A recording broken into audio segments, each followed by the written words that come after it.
So it's not the constitution that is a problem per se, but those that are supposed to interpret it and then administer it. See, what we're saying is that people should be passionate about their job. We should have people that love this country. People say, you know what, we don't want deregulation of petroleum products. We want the subsidy to continue. We want our refineries to be prepared. But you go talk to somebody who runs or works in one of these refineries, they will tell you why those refineries can never work. There is a present and real danger for the corporate existence of Nigeria. Generally, this government is considered as weak. It should not be so. If we remain like that, then we remain in socio-economic and political thraldom. So when you talk about passion, the people ruling us, they are not passionate. Well, let's take the House of Reps is not passionate. The senators are not passionate. That's why they are discussing without doing anything. Which sacrifice are they going to offer? In Nigeria, governance is not about servanthood. Governance in Nigeria is about what can I get.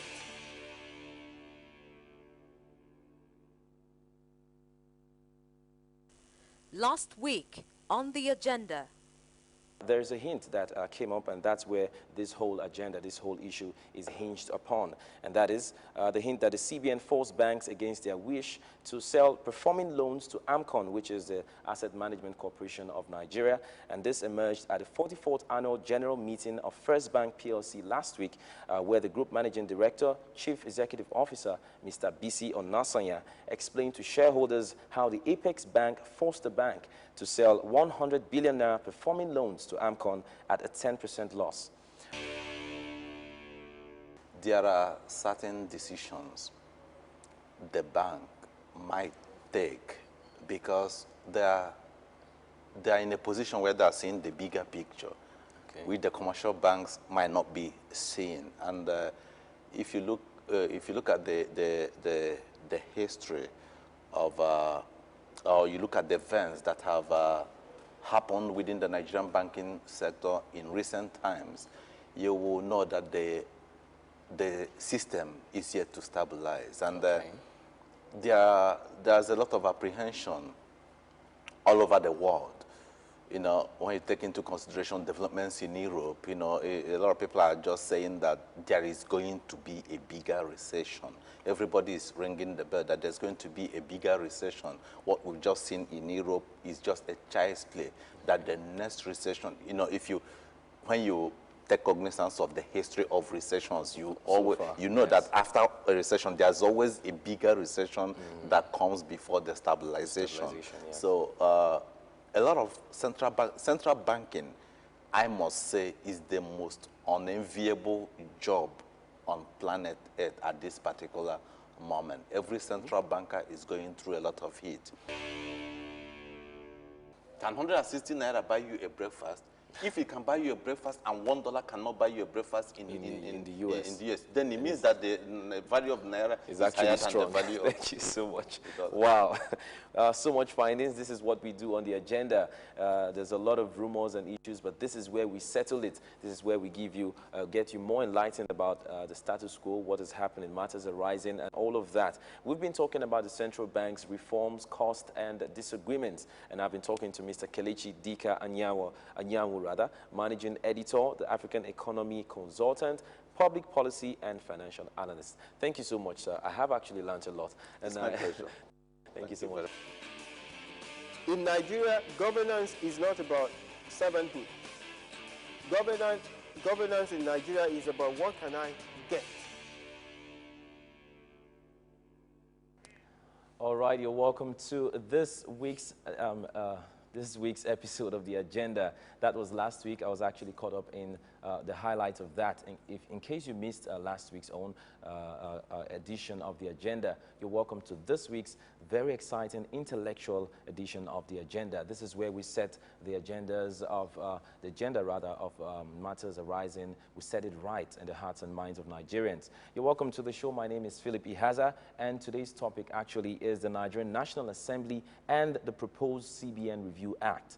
Now, I'm not going to be doing that alone, of course. I have someone here, a distinguished guest, actually. His name is Mr. Kingsley Omosei. He's a legal practitioner and public analyst. You're welcome to the show, Mr. Kingsley. Thank you very much. Yes, thank you. It's good to have you on the set. We're actually having a tete-a-tete before the show began, and we're talking about the CBN Review Act. Let me just give a little background of what we are actually doing today. Now, the National Assembly has initiated moves to amend the Central Bank of Nigeria CBN Act of 2007. The amendment, if carried out, will strip CBN of its autonomy. Now, the CBN is against the move, so as also other stakeholders in the money market. But can their argument sway the National Assembly? Many who have preferred answers to this question are calling for caution on the part of the National Assembly, and according to them, it is in line with the international practices for the CBN to be autonomous. This whole controversy, according to analysts, actually started when the CBN Governor Lamido Sanusi wrote the National Assembly insisting that by virtue of Section 6, subsection 3, which I have here, I'll be reading it out shortly, of the CBN Act, okay, let me just read it. It states that the board shall be responsible for the consideration and approval of the annual budget of the bank, that the CBN will no longer, so he said that the CBN should no longer send its budget to the legislators for appropriation. So now the National Assembly intends to politicize the CBN's economic decision, okay, in making decisions and all that. So what do you think? Should this amendment be actually given any consideration whatsoever?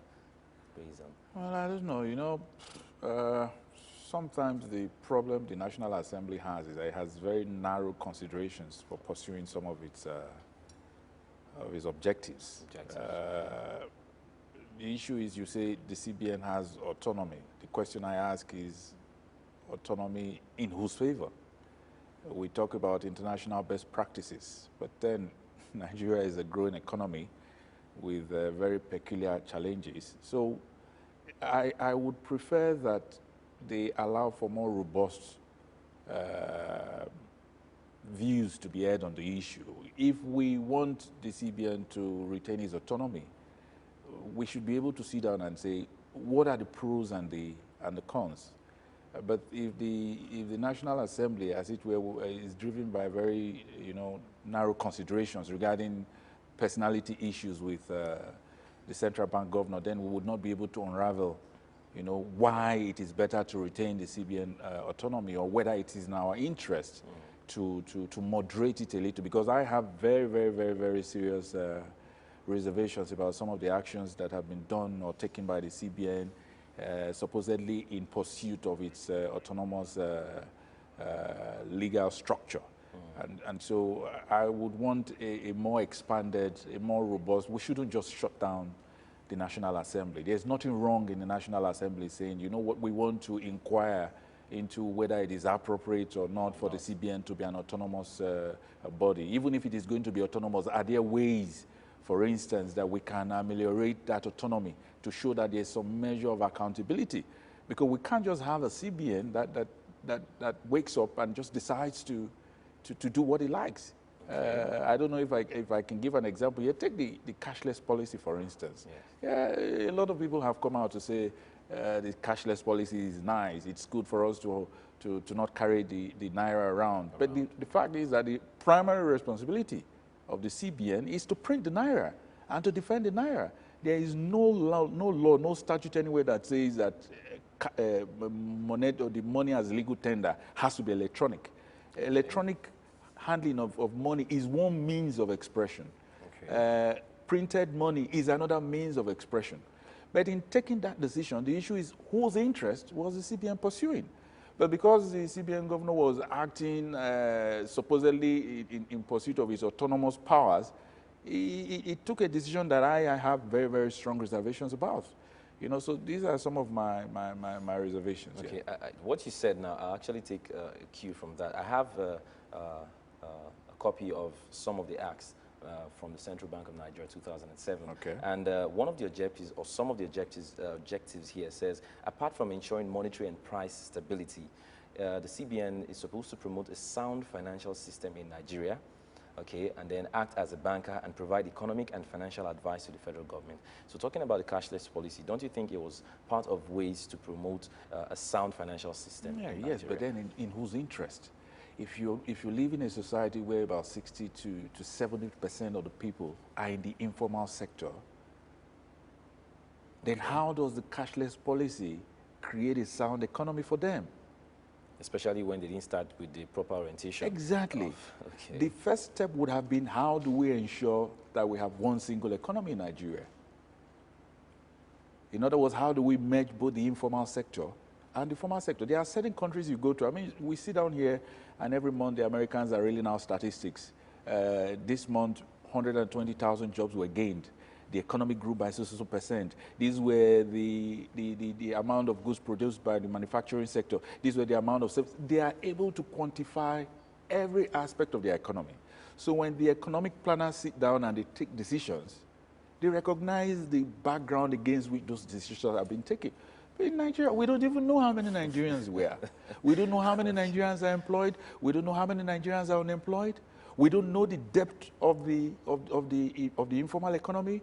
The telecommunication companies, when the GSM licenses were awarded, they all came to Nigeria saying that in 3 years they were going to sell only 300,000 lines, only to turn around that in 3 years, some of them had exceeded millions. Their expectations by the millions. Yes. So when people come and they are talking about the Nigerian economy, the question you need to ask is, which of the economies are they talking about? Are they talking about the formal sector, where you have the banks and the ministries and the manufacturing companies that produce, or are they talking about the informal sector?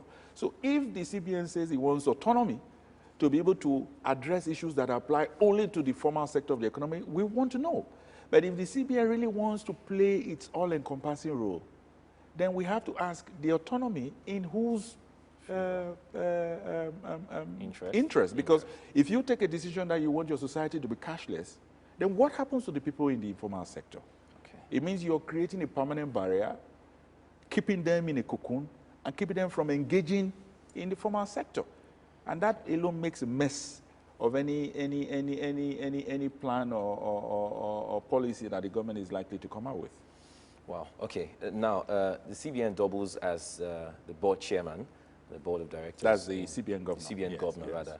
He doubles as board chairman, and then some lawmakers see this as an over-concentration of power for him to be, because you said something, we actually talked about the global process, that this CBN being running as an autonomous body is actually run elsewhere in the world. Now, for the CBN to double as a board chairman, do you think is an over-concentration of power for the CBN governor?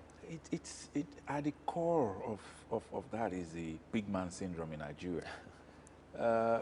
You look at the position of the Nigerian president, probably with the exception of the Liberian president, the powers that are vested in the Nigerian president are the most excessive anywhere else in the world. Okay.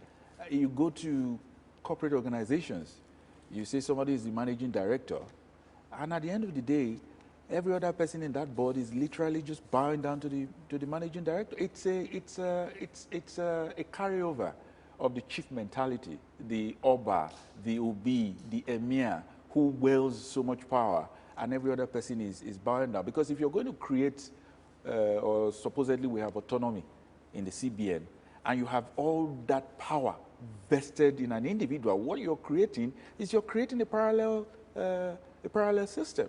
I mean, look at the pictures that appeared in today's The Punch.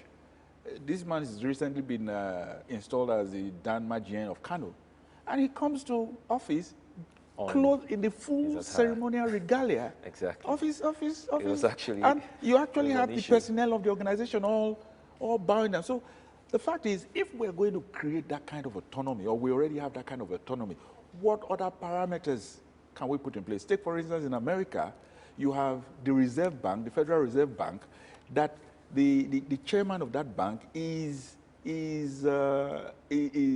among peers, but he's taken as the senior among the peers. In other words, the powers of the Federal Reserve Bank are not exclusively vested in the person of the chairman of the Federal Reserve Bank. There are other reserve chairmen of other state banks, of other states. They call it Reserve Bank of Chicago, or Reserve Bank. He's the head of that body. And in the UK, you have a similar structure where Mervyn King, who is the chairman of the head of the Bank of England, sits amongst a team where votes are taken on issues, and the majority carries the day. And not vested in one person. Yes, he is the face, he is the public face or the public image of the governors. And you go to some of the other central banks in Europe where they have autonomy. These are the parameters. But here we have Sanusi as the central bank governor, who is also the board chairman and the executive directors or the deputy governors, as we call them, are all answerable to him. You will never get these individuals, having a public clash or disagreement with him. Then that means that, from what I have here in the Act, which I'm still referring to, that means they are not properly putting their functions in practice, because one of the attributes to the Central Banks Act of 2007 says that the bank shall operate with a common seal and be an independent body in the discharge of its functions, but then the board shall consist of the governor, who shall be the chairman, which is Sanusi, 4 deputy governors, the permanent secretary, Federal Minister of Finance, 5 directors, and Accountant General of the Federation. If all these people put together can actually come together to fault to CBN's actions, I think he's also restrained in terms of the powers that he has. There is one thing you look at the legal side. You also look at the operational aspect of what obtains in reality. Once you say people are deputies, you implying that their responsibilities and limitations are subject to that of the central bank governor. Why not give them an appellation or a title that recognizes their status? Okay. Are you with me? Yes. And then knowing that at the functioning of the board, Sanusi is just one amongst many equals. Okay. In other words, policy decisions are taken and addressed in a manner that shows that a supposed deputy governor can differ from Sanusi, take a decision that is contrary to Sanusi's and stand by it and not be victimized by it. Wow, okay. Now, analysts say this amendment seeks to place politicians in virtual control of the bank. I want us to try and look at the CBN governor now, and not because of Sanusi or whatever he's doing right now. So my next question is, with all these mentions, because I have mentions from IMF, the IMF has said that this system should run, that is, Senate should leave the system to run. I have the CIBN, which is, I wrote it here, okay, which is the Chartered Institute of Bankers of Nigeria. It's a reputable body. They were actually one of the institutions invited by the National Assembly to make a presentation about this issue and decided this act to remain, surprisingly. Now, with all these mentions from credible and reputable organizations, do you think the Senate should take heed and back down on the amendment? Like I said, because the motives of the senators are narrow, that alone is going to cloud their ability to listen dispassionately to the pros and cons on whether or not the CBN autonomy should be retained or it should be moderated to make for better accountability. But the fact remains that this issue is something we need to dispassionately look at. You cannot create a CBN that is in isolation from the reality that is operative in Nigeria. We just looked at a particular situation where we said 60 to 70% of the Nigerian economy is in the informal sector. There are more Nigerians in that sector. How can we have a central bank that can adequately meet the needs and the expectations of these 60, 70% where the majority of Nigerians exist? Now, of course, the IMF would say CBN autonomy is good for them. They want a situation where when they come to Nigeria, they can reach certain decisions, and if they are able to convince the CBN, for instance, when the issue had to do with whether the Naira should be devaluated or not, they made their case to Sanusi. Yeah. What the CBN autonomy means is that if they are able to make their pitch, and Sanusi buys their pitch, Sanusi or the central bank can unilaterally, without the input of the government of the day, affect or alter the value of the Naira. And you recognize that Nigeria is an import-driven economy. Yes. So wielding such powers within one office, we say CBN in reality, but we know in practice there is the individual that is there that gets to exercise the powers, and that more often than not the other people are kowtowing to whoever is the central bank governor. We have to decide whether that is in our interest. Yes, the Chartered Institute of Bankers have spoken. Yes, those who are professionals in that sector have spoken. But we need to also recognize that the central bank is an institution that exists for the generality and the well-being of the entire nation. And that is why we need a much more robust discourse, a much more expanded engagement on the issue, so that if we decide that we are going to retain the autonomy of the central bank, what measures can be put in place? to create some measure of accountability, because we do not want a central bank that runs a different agenda that is totally different from, you know, the reality that is on. And by and large, Sanusi has literally run an agenda. I mean, look at his intervention in various sectors of the economy. Yes. He's pumped in hundreds of billions into the power sector, into the aviation sector, in terms of kind of loans that have been given to airlines. Of course, at considerably reduced interest rates. He's pumped in billions of naira into the agricultural sector. The issue is, where are these monies coming from? And where are the producers? Yes, how do you capture that reality? Because remember, the finance ministry and in the Ministry of National Planning are supposed to come up with a budget. That budget should go to the National Assembly for appropriation. And once it is approved, money should be expended. The managers of the economy supposedly is the federal government.